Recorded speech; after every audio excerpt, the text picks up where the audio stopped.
do you face? Okay, on organizing rural missions, I'm actually in the committee for the first time this year.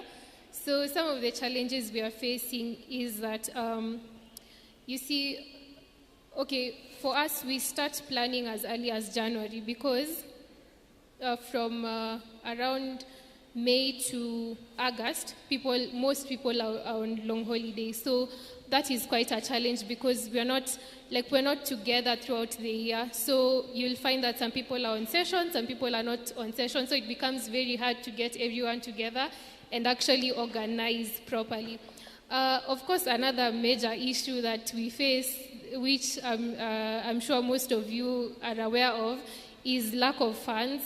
But I can say that the Lord has been faithful throughout the missions because there is not a single time that we have planned for a mission and gone out and, we have reached the site and we do not have food or we do not have money to do some essential things.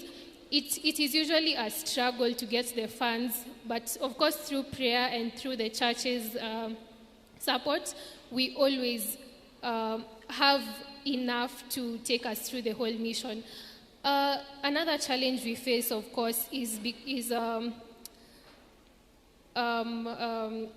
just I can connect it to the spiritual realm in that there's always attacks from the enemy, and you will just see that all around. In that, you will be organizing for the. You'll just be organizing for the mission, and something just goes wrong, or even in the mission sites, on that day, power decides to just go off, and it decides to rain, and it hasn't rained for the last, I don't know how many months.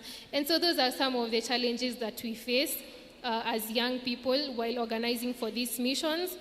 Another major challenge I can say we face is because we are still young, and most of us have not organized these things in our local churches because, they are left for the elderly people.